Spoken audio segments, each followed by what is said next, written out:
Penguasa kuil surgawi, bab 481. Itu ayahnya, ini, bagaimana ini mungkin? Ketika Gao Weiwei melihat wajah Xiao Su, ekspresinya berubah drastis, dan tubuhnya menjadi kaku di udara. Liu yang menjaga Gao Weiwei menjadi bingung setelah mendengar perkataan Gao Weiwei. Ayah dan ibu kakak tertuanya bertengkar, dan keduanya bertarung begitu keras. Qin Wu, Liu Che dan yang lainnya belum mengetahui cerita di dalamnya, dan Xiao Su kebetulan sedang membelakangi mereka saat ini. Jadi saat ini, Qin Wu, Liu Che, Kong Chang dan lainnya ingin menyelamatkan Tang Yun. Tapi segera setelah mereka bergerak, Klon Diyu menebas dengan pedang, dan cahaya pedang yang panjangnya lebih dari 100 meter menyapu ke arah Qin Wu, Kong Chang dan lainnya. Kong Chang dan Qin Wu harus bergabung untuk bertahan. Bagaimanapun, itu adalah pukulan bagi puncak Raja Manusia. Jadi untuk sementara, Kong Chang, Qin Wu dan lainnya harus berhenti. Dia menatap Diyu dengan ekspresi yang sangat suram. Dengan Diyu berdiri di depan mereka tidak bisa menyelamatkan Tang Yun sama sekali. Diyu tersenyum sangat aneh, mengarahkan pedang panjangnya ke arah Kong Chang dan yang lainnya, dan berkata sambil tersenyum, "Jangan bergerak, atau kamu bisa pergi sekarang, tetapi jika kamu pergi, sisa Departemen Perang Tianxia kamu akan melakukannya. Orang-orang, aku akan membunuh mereka semua." Setelah mendengar ini, Kong Chang dan Qin Wu tidak berani bergerak sama sekali, dan tidak bisa menyelamatkan Tang Yun. Kalau tidak, Kaisar Kegelapan di depannya akan benar-benar membunuhnya. Untuk sesaat, di sisi kekuatan gelap, dua Kaisar Kegelapan di puncak Raja Manusia membuat seluruh penonton kewalahan. Meskipun para ahli di Departemen Perang Tianxia semuanya sangat kuat, Kong Chang dan Tang Yun juga memiliki kartu truf mereka sendiri, tetapi mereka tidak berguna. Ya, tidak peduli seberapa banyak Tang Yun dan Kong Chang bersembunyi, tapi sekarang Tianxia belum dipromosikan menjadi dinasti kekaisaran, beberapa trik tersembunyi mereka tidak dapat digunakan. Saat ini, dia hanya bisa ditembaki oleh dua Kaisar Kegelapan yang berada di puncak Raja Manusia. Senior, apapun yang terjadi, tidak ada yang bisa terjadi pada Tang Xun. Kamu mengerti, aku akan mencoba yang terbaik untuk menyeret Kaisar Kegelapan di depanku nanti, dan kamu pergi menyelamatkan Tang Xun. Tolong, tidak di sini, Qin Wu tidak bisa membiarkan Tang Yun melakukan apapun. Kalau tidak, dia benar-benar tidak akan bisa menghadapi Xiao Tians lagi. Namun saat berikutnya, ketika Qin Wugang ingin beraksi lagi, Kong Chang meraih erat lengannya dengan satu tangan. Kong Chang melirik Tang Yun dan Xiao Su dalam-dalam. Dia mengirim pesan ke Qin Wu dan berkata, "Ada yang salah dengan Kaisar Kegelapan itu. Sepertinya dia mengenal Tang Xun. Jangan bertindak gegabah dulu dan lihat apa yang terjadi."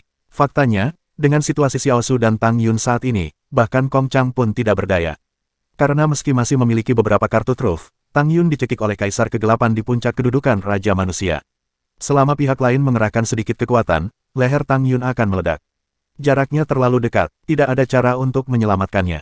Jadi untuk sesaat, Diyu, Kong Chang, Qin Wu dan pakar top lainnya dari Departemen Perang Tianxia terdiam. Saat ini, Xiao Su masih mencubit Tang Yun. Ketika Tang Yun melihat wajah Xiao Su dengan jelas, terutama ketika dia melihat mata Xiao Su yang sangat gelap, dia tiba-tiba gemetar, dan kemudian setetes air mata jatuh. "Xiao Su, maafkan aku." Tang Yun segera kehilangan seluruh kekuatannya dan membiarkan Xiao Su mencubit lehernya. Matanya merah, dan matanya menatap Xiao Su penuh rasa bersalah. Ya, saat berikutnya Tang Yun hendak terus meminta maaf kepada Xiao Su. Tiba-tiba, emosi Xiao Su meledak di hadapannya. Xiao Su mencubit leher Tang Yun dengan keras dan membuang Tang Yun. "Diam, aku tidak butuh permintaan maafmu. Diam, diam, diam." Xiao Su berteriak pada Tang Yun seperti orang gila. Pada saat ini, Qin Wu, Liu Che dan yang lainnya akhirnya melihat wajah Xiao Su dengan jelas. Ketika mereka melihatnya dengan jelas, mereka sangat terkejut. "Haha, ini menarik. Kamu dan wanita ini sepertinya memiliki banyak hubungan satu sama lain." Diyu, yang melihat ke puncak Raja Manusia di kejauhan, mengenakan mahkota kekaisaran hitam di kepalanya. Dan sangat tinggi, tersenyum lebih aneh. Di sana, tubuh Tang Yun dibuang oleh Xiao Su lagi, tapi kali ini Tang Yun tidak siap sama sekali. Tubuhnya membentur dinding bangunan yang belum selesai lagi, dan seteguk darah muncrat lagi. Tapi mata Tang Yun masih penuh rasa bersalah saat dia melihat Xiao Su. Saat ini, suasana di lapangan tiba-tiba menjadi aneh. Kecuali Xiao Su dan Tang Yun, tidak ada yang berani berbicara saat ini. Bas, Xiao Su perlahan mengangkat pedang panjang di tangannya, menunjuk ke arah Tang Yun dari kejauhan. Tang Yun tidak siap sama sekali, dan Jenderal Wang Xi di kejauhan juga diambil kembali oleh Tang Yun. Karena jika Xiao Su benar-benar ingin membunuhnya, maka dia tidak akan melawan. Tidak ada yang lain, dia berhutang padanya. Boom! Tapi saat berikutnya, sosok Gao Weiwei tiba-tiba bergerak. Dia berdiri tepat di depan Tang Yun dan berteriak pada Xiao Su dengan mata merah, "Ayah, jangan." Sosok Xiao Su bergoyang, mata hitamnya menatap Gao Weiwei, pikirannya penuh kerumitan. Dan kemudian, saat Xiao Su hendak meletakkan pedang panjang di tangannya, Tang Yun mendorong Gao Weiwei menjauh. Wei Wei, Minggir, ini antara dia dan aku. Aku berhutang padanya saat itu. Jika dia ingin membunuhku, bunuh aku. Tang Yun mengulurkan tangan dan menyegel Gao Weiwei. Kemudian sebuah telapak tangan mendorong tubuh Gao Weiwei ke sisi Liu. Tapi saat Tang Yun hendak mengatakan sesuatu, Xiao Su tiba-tiba berteriak padanya, "Jangan katakan apapun padaku lagi, aku tidak ingin mendengar suaramu." Mata hitam Xiao Su masih menatap Tang Yun. Tang Yun menitikkan lebih banyak air mata. Dia tahu bahwa Xiao Su tidak akan membunuhnya, tapi perkataan Xiao Su saat ini membuatnya merasa semakin tidak nyaman. Dia bahkan tidak ingin mendengar suaranya lagi, yang menunjukkan betapa dia telah menyakitinya. Xiao Su menatap Tang Yun untuk terakhir kalinya tanpa emosi, menarik napas dalam-dalam, berbalik dan berjalan menuju Qin Wu dan yang lainnya di kejauhan. Tang Yun berdiri di sana dengan pandangan kosong, menatap punggung Xiao Su. Xiao Su, kamu. Tetua Agung Qin Wu memandang Xiao Su yang telah berubah menjadi kaisar kegelapan, dan hatinya sangat rumit. Xiao Su menatap Qin Wu dengan mata tenang dan berkata, ketika Tianxia dipromosikan menjadi dinasti kekaisaran, akan ada malapetaka bagi dinasti kekaisaran. Dengan Tang Yun dan Kong Chang di sini, saya yakin Anda semua mengetahuinya.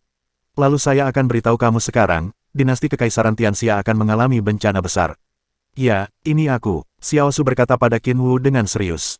Qin Wu merasa getir karena dia sudah dapat menebaknya. Sebelum Tianxia dipromosikan menjadi dinasti kekaisaran, kaisar kegelapan yang mampu pindah ke tanah Tianxia pasti akan menjadi malapetaka bagi dinasti kekaisaran Tianxia.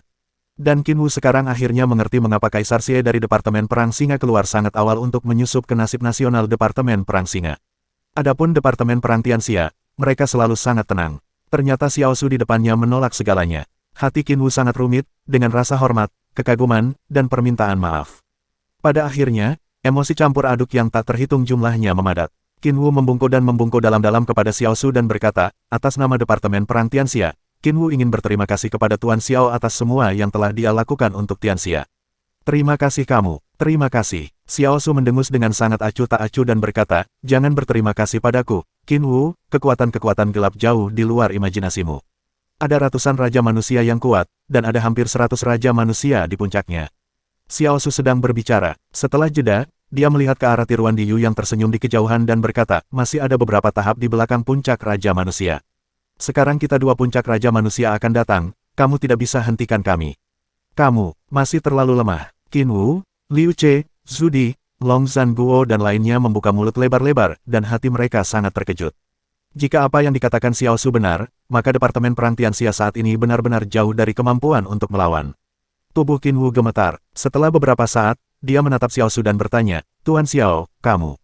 Xiao Su mencibir dan berkata, jangan mengandalkanku. Aku diserang oleh energi gelap, dan semua kenangan sebelum usia 30 telah hilang sepenuhnya. Mungkin sebentar lagi, aku tidak akan dapat mengingat apapun lagi. Mungkin lain kali kita bertemu, aku akan segera membunuhmu. Apakah kamu mengerti? Qin Wu terkejut lagi dan membuka mulutnya, tapi tidak ada kata-kata yang keluar untuk waktu yang lama. Xiao Su mengabaikannya dan berjalan ke arah Kong Chang. Dia menatap Kong Chang dalam-dalam dan berkata, kita pernah bertemu sekali sebelumnya. Kong Chang juga menatap Xiao Su. Setelah beberapa saat, dia mengangguk dengan sungguh-sungguh dan berkata, ya, aku pernah bertemu Xiao Zun sekali. Terakhir kali aku ingin keluar, aku dihadang oleh Xiao Zun. Xiao Su mendengus dingin dan berkata, ada baiknya kamu mengetahuinya. Pak Tua, aku tidak peduli apa rencanamu, tapi jika kamu berani menggunakannya pada anakku, aku akan membunuh seluruh keluargamu. Kong Chang menarik napas dalam-dalam dan berkata dengan serius kepada Xiao Su, jangan khawatir, tidak, aku hanya melakukannya untuk Tianxia. Xiao Su berhenti berbicara dengan Kong Chang dan segera mendatangi Gao Weiwei. Dia melambaikan tangannya dan melepaskan segel Tang Yun pada Gao Weiwei. Ayah, tolong kembalilah. Kami semua merindukanmu. Kakek juga merindukanmu, dan Tians, serta cucumu Xiao Xiao. Dia juga sangat manis. Gao Wei sangat ingin Xiao Su kembali. Xiao Su terdiam. Bisakah dia kembali? Aku tidak bisa kembali. Xiao Su menghela nafas dalam-dalam di dalam hatinya. Kemudian dia mengulurkan tangan dan meraih jantungnya, lalu memisahkan dua kristal hitam kecil dari jantungnya.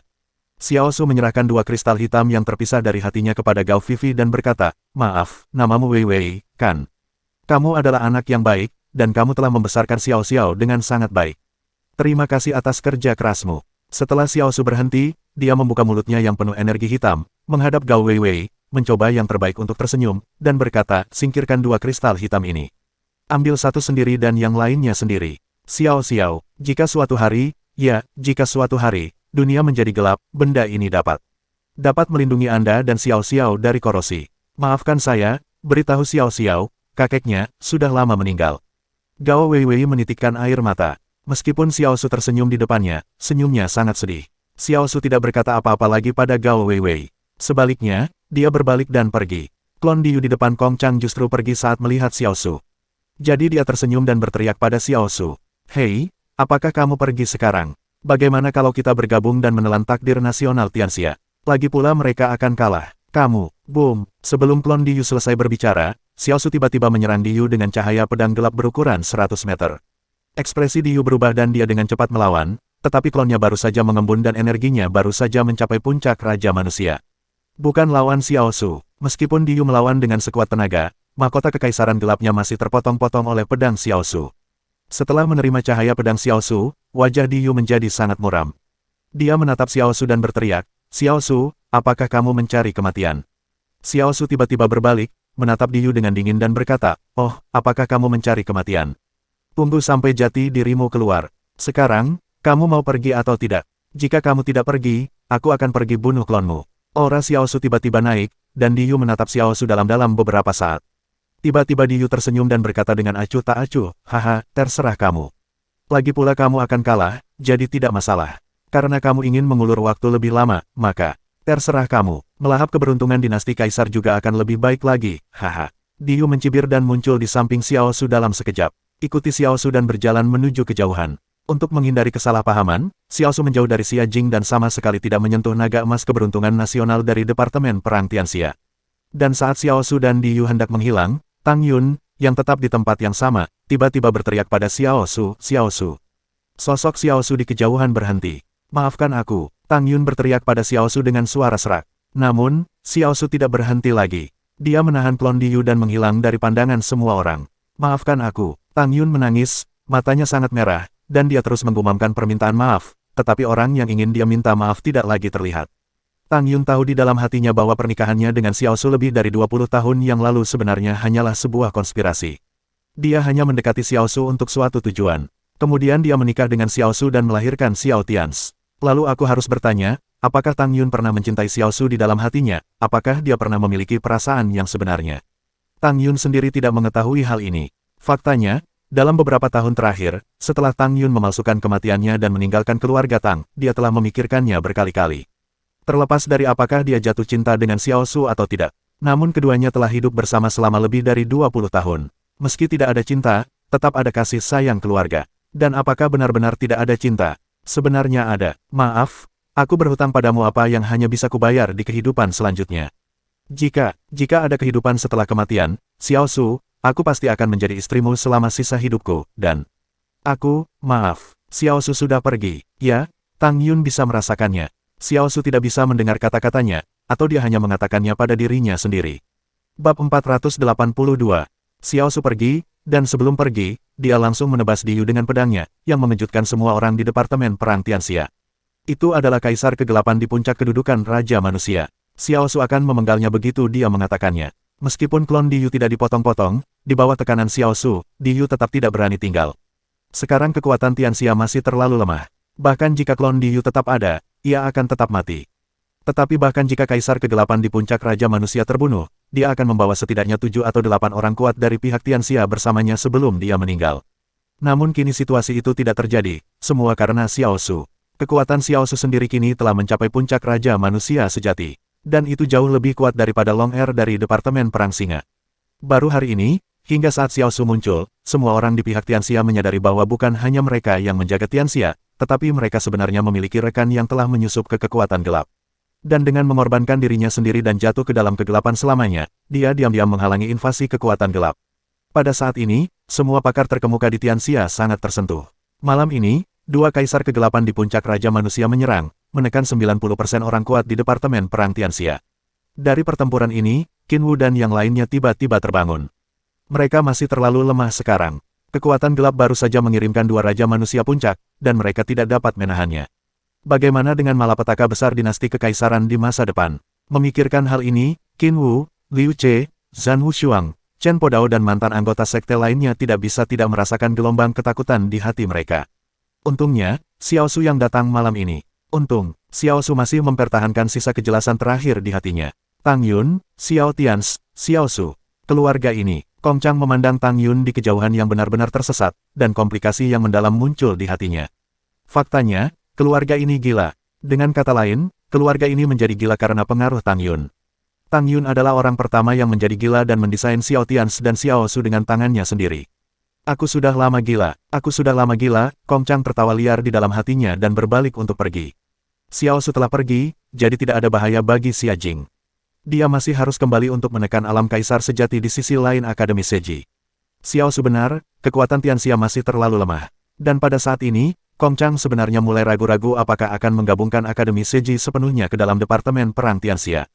Bagaimanapun, sebelumnya, Akademi Seji hanya terhubung karena keberuntungan dan tidak sepenuhnya terintegrasi ke dalam Departemen Perang Tianxia. Jika digabungkan sepenuhnya, nasib nasional Departemen Perang Xia pasti akan lebih kuat pada hari itu. Setelah Kong Chang pergi, Qin Wu, Liu Che dan yang lainnya melirik Tang Yun di kejauhan yang sedang dalam suasana hati yang sangat buruk. Untuk sesaat, semuanya terasa sangat rumit. Dia dengan paksa memaksa suaminya menjadi kaisar kekuatan gelap dan membantu melindungi Tianxia. Dan Xiao Su sendiri juga sudah siap. Qin Wu dapat melihat bahwa Xiao Su juga seseorang yang memahami keadilan, jika tidak, dia mungkin datang ke Xia Jing untuk mencari Tang Yun. Pada saat ini, Lu datang ke Qin Wu dan berbisik kepada Qin Wu, Tetua Agung, sebenarnya, paman saya datang ke Xia Jing kali ini untuk mendapatkan sumber energi gelap yang dibawa kakak laki-laki saya dari domain Kaisar Sejati Dao. Dia tidak datang untuk mencari Bibi Tang. Hei, Qin Wu menghela napas dalam-dalam ketika mendengar ini. Orang-orang berkuasa di Departemen Perang Tianxia semuanya tergerak. Qin Wu memimpin semua orang untuk membungkuk pada Tang Yun di kejauhan. Lalu mereka semua pergi dengan tenang. Ini adalah masalah Departemen Perang Tianxia, tetapi juga masalah keluarga Tang Yun sendiri. Xiao Su datang kali ini dengan kekuatan tempur penuh. Qin Wu dan yang lainnya dapat melihat dengan jelas bahwa Xiao Su mungkin juga ingin mengingatkan mereka. Ingatkan mereka akan kekuatan kegelapan. Setelah Qin Wu dan yang lainnya pergi, Gao Weiwei mendatangi Tang Yun, meraih lengan Tang Yun, dan berkata kepada Tang Yun dengan sangat cemas, "Bu, ayo kembali, jangan terlalu banyak berpikir, ayah mungkin punya kesempatan untuk kembali." Masa depan, Tang Yun berkata dengan air mata putus asa, tidak ada kesempatan. Aku minta maaf padanya, dan aku minta maaf untuk Tianz. Baik ayah dan anak masih memiliki dendam terhadap Xiao Su. Dia, sangat mungkin dia memahaminya sejak lama. Dia mengambil inisiatif untuk jatuh ke dalam kegelapan. Ya, menilai dari perhitungan Tang Yun sebelumnya, bahkan jika Xiao Su dapat meningkat dengan cepat, dia tidak akan mencapainya. Tingkat Raja Manusia begitu cepat. Tingkat puncak, kecuali Xiao Su sudah memahami segalanya. Dia langsung jatuh ke dalam kegelapan. Mata Tang Yun sangat rumit. Sebelum Xiao Su pergi, dia tidak pernah bertanya padanya apakah dia memiliki perasaan padanya. Karena Xiao Su tidak lagi peduli. Mungkin bagi Xiao Su, kali ini setelah mengalahkan Tang Yun dengan serius dan melampiaskan amarahnya, di dalam hatinya, mulai sekarang, Tang Yun tidak lagi berhutang apapun padanya. Setelah kita jelas satu sama lain, mulai sekarang, kita hanya sekedar lewat. Pada saat yang sama, saat semua orang di Xia Jing berpencar, Xiao Tianz, yang berada ratusan mil jauhnya dari Xia Jing, juga berlari menuju Xia Jing dengan panik dan sendirian. Dia telah menerima berita yang dikirimkan kepadanya oleh Lufa. Kaisar kegelapan yang pergi ke Xia Jing adalah Xiao Su. Terlebih lagi, Xiao Su ditemani oleh seorang kaisar kegelapan yang berada di puncak Raja Manusia. Secara total, dua kaisar kegelapan, yang berada di puncak Raja Manusia, mengalahkan hampir semua anggota teratas di pihak Tianxia. Untungnya, Xiao Su tidak membunuh siapapun, dia hanya berdebat dengan Tang Yun. Lalu Xiao Su pergi dengan sedih. Semua hal ini menyebabkan gelombang besar di hati Xiao Tianz. Bum bum bum. Di hutan belantara di pinggir kota, Xiao Tianz, mengenakan kemeja hitam, melepaskan momentum Raja Manusia tahap akhir dan bergegas ke udara ke arah Xia Jing dengan kecepatan yang sangat cepat. Dia bahkan tidak punya waktu untuk bertarung, dia hanya ingin melihat Xiao Su. Xiao Su, beraninya kamu jatuh langsung ke dalam kegelapan, kenapa kamu? Pernahkah kamu bertanya padaku tentang apa yang kamu lakukan? Xiao Tianz sangat marah dan cemas. Salah satunya adalah Xiao Su dan yang lainnya adalah Tang Yun. Ayah dan ibunya ingin membantunya mengurus semuanya. Tapi dia, Xiao Tianz, tidak membutuhkannya. Dia sendiri yakin bisa menahan bencana kekaisaran Tianxia. Kaisar kegelapan di puncak kedudukan Raja Manusia. Jadi apa? Pukul saja. Bum bum bum. Sepanjang jalan, awan di langit memberi jalan bagi Xiao Tianz, dan mereka didorong mundur oleh momentum yang sangat kejam dari Xiao Tianz. Aura Xiao Tianz juga meningkat pesat. Dia telah menembus tahap akhir Kaisar Sejati di alam Kaisar Sejati, dan dia hanya selangkah lagi dari puncak Kaisar Sejati hari itu. Terlebih lagi, di level Kaisar Sejati berikutnya, tidak ada hambatan dari kelas kecil ketika mencapai puncak Kaisar Sejati, dan promosinya cepat dan tidak sulit. Jadi pada saat ini, Xiao Tian sedang berlari kencang dan menelan sisa-sisa manusia tingkat Raja Tao Yun dan energi buah Tao dalam satu tegukan. Kemudian dia dengan paksa memanggil proyeksi jalan sombong, berlari ke depan sambil berlari kencang. Bang! Dalam kondisi Xiao Tian tidak ragu-ragu untuk melakukan apapun, aura di tubuhnya melonjak dengan gila-gilaan, sampai ke tingkat puncak Kaisar Sejati, dan tak lama kemudian auranya secara resmi mencapai tingkat Kaisar Sejati. Puncak, pada saat ini, kekuatan tempurnya sendiri akhirnya berhasil menyusul Tang Yun dan Kong Chang. Orang pertama yang mencapai puncak Raja Manusia. Dan jika dia didorong dengan tergesa-gesa, dia akan dengan paksa menerobos ke level Raja Manusia selama pertempuran. Meskipun dengan latar belakang Xiao Tians, akan sangat sulit untuk menerobos ke Raja Manusia, tapi bahkan jika dia tidak bisa menerobos, dia masih bisa membawa pihak lain lebih dekat dengannya dan lolos dari malapetaka Raja Manusia. Xiao Tians memiliki keyakinan mutlak di dalam hatinya bahwa bencana Raja Manusianya pasti dapat membunuh Raja Manusia puncak yang sebenarnya. Pada saat ini, di hutan belantara 100 mil jauhnya dari pinggiran barat Xia Jing, dua kaisar ke-8, Xiao Su dan Diyu, sedang berlari ke depan. Tiba-tiba Xiao Su merasakan aura Xiao Tians, dan dia tidak bisa menahan untuk berhenti. Saat ini, tidak hanya Xiao Su yang merasakannya, tetapi Diyu di sebelahnya juga merasakannya. Diyu tersenyum dan melirik ke arah Xiao Tians bergegas, dan berkata kepada Xiao Su sambil tersenyum, "Hei, putramu ada di sini. Dia sangat kuat, dia sebenarnya berada pada level mendiang Raja Manusia." Xiao Su menyipitkan mata ke arah Diyu. Melihatnya, dia berkata dengan suara dingin, "Apakah kamu bersikeras mencari kematian?" Diyu juga berkata sambil tersenyum, "Bunuh saja aku hanyalah tiruan dari orang biasa di puncak-puncak raja. Terserah padamu." "Huff, diam, pergi sekarang." Xiao Su mendengus dingin dan berhenti berbicara dengan Diyu. "Haha, kenapa, anakmu ada di sini, apakah kamu benar-benar akan pergi tanpa melihatnya lagi?" Diyu berkata pada Xiao Su sambil tersenyum main-main. Aura Xiao Su melonjak, dan dia hendak menghunus pedangnya dan mengambil tindakan. Diyu merentangkan tangannya tanpa daya, Oke, jangan lakukan apa-apa, aku akan pergi bersamamu." "Ayo pergi." Xiao Su mendengus, lalu mengubah arah dan berlari cepat. Dia tidak ingin bertemu Xiao Tians. Hanya saja kali ini, karena pertarungan sebelumnya, auranya berfluktuasi terlalu banyak, sehingga dia tidak bisa menyembunyikan sosoknya. Dia mengubah arah, dan Xiao Tians, yang mengejarnya dari kejauhan, juga dengan cepat mengubah arah. Xiao Su, yang sedang bergerak maju, mengerutkan kening dan mau tidak mau mempercepat, terus berlari kencang ke kejauhan. Tapi saat berikutnya, suara marah Xiao Tians datang dari belakangnya, "Xiao Su. Berhenti!" Bas! Saat Xiao Su mendengar suara Xiao Tians, tubuhnya tiba-tiba bergetar. Bersambung.